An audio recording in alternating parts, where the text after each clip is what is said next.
لما قلت له املى الثلاجه بخناقه، ملى الثلاجه، يقول لي اعملي كيلو اللحمه، اعمله ياكل كله.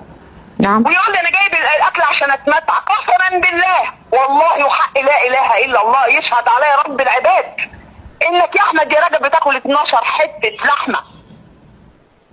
عارفه انا ما بلاقيش حاجه اكلها جنبه، بتصل بماما تجيب لي حمام وتجيب لي نيفه من عند الشيخ زايد، من الشيخ زايد هنا، من عند اسمه فرحات. وهو نايم يصحى وياكل معايا برضه. فزباله قوي.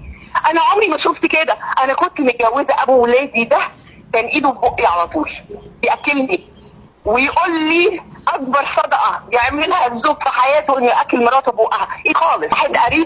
واحد قريبه اسمه محمود، تمام، بيقول له انا عايز اشوف مدام زينه. طبعا بيشوفه هو عامل لي بقى الفيديو اللي عليه صوري، واقول له ازاي تطلع صوري كده ومش غيران عليا. يعمل لي الصور بتاعتي، يعمل الصور بتاعتي بتاعت زينه. والله زينه اللي كان بيقعد يعرضها دي، الواد هيموت عايز يشوفني. يا احمد يا رجب انا عايز اقابل زينه. يصحيني الساعه 1 بالليل عشان انزل اقابله. قلت له ايه ده؟ يقول لي اصل انا عايزك في موضوع مهم. يقول لي هو عايزك في موضوع مهم. نعم. واتفاجئ اقسم بالله اقول لك قدامه، لو عايزاني اقول لك قدامه اقول لك قدامه. قلت له انا غيرانه على نفسي يا امل وانا معاه.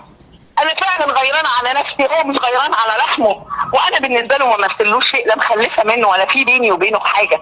انا مش عايزاه. يقول لي ايه الواد مره. فانا رديت على التليفون قال لي يا مدام زين انا عايز رقم تليفونك. قلت له ايه؟ استغربت جدا. قلت له ده بيقول لي عايز رقم تليفونك. قال لي اديهوله.